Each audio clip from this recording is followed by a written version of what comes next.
శాంతి భద్రతల కోసం రాష్ట్ర ప్రభుత్వం పోలీస్ శాఖకు అధిక నిధులు కేటాయిస్తోందని కరీంనగర్ ఎంపీ వినోద్ కుమార్ అన్నారు. కరీంనగర్ పోలీస్ కమిషనరేట్ పరిధిలో 10,000 సీసీ కెమెరాలు ఏర్పాటు చేస్తామన్నారు.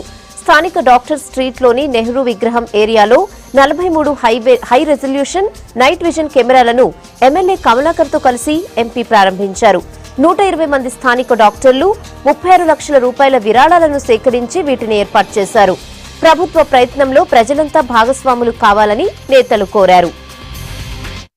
ముఖ్యమంత్రి గారు ఒక నిమిషం కూడా ఆలస్యం చేయకుండా తెలంగాణ రాష్ట్రంలో పోలీస్ వ్యవస్థకు ఇబ్బందులు ఏంది అని చెప్పేసి వాళ్ళకు ఈ మోటార్ వెహికల్స్ అన్నిటిని కూడా మరి లేటెస్ట్ గా మనం అందరం వాడుకునేటువంటి ఇన్నోవా కార్లందరూ కూడా వాళ్ళకి ఇవ్వడం జరిగింది.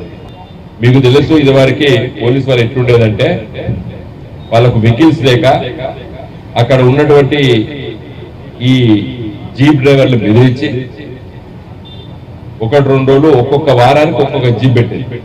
మరి లండన్ నగరంలో ప్రొద్దున ఇంట్లోకెళ్ళి బయటకు వెళ్ళి ఆఫీస్ పోయి మళ్ళీ వచ్చేసరికి 1000 కెమెరాలు ఒకట షూట్ అవుతుంది. లండన్ లో బాంబు బ్లాస్ట్ అయితే గంటల బట్టి దొరకబట్టిండ్రు, విత్ ఇన్ అవర్స్ దొరకబట్టిండ్రు.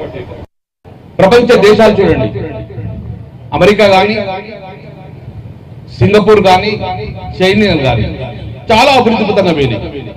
కానీ ఎక్కడ కూడా ఏ పోలీస్ కూడా రోడ్డు మీద కనబడదు. పోలీస్ వ్యాన్లు కానీ, పోలీస్ కాప్స్ కానీ ఎక్కడ రోడ్డు మీద కనబడరు.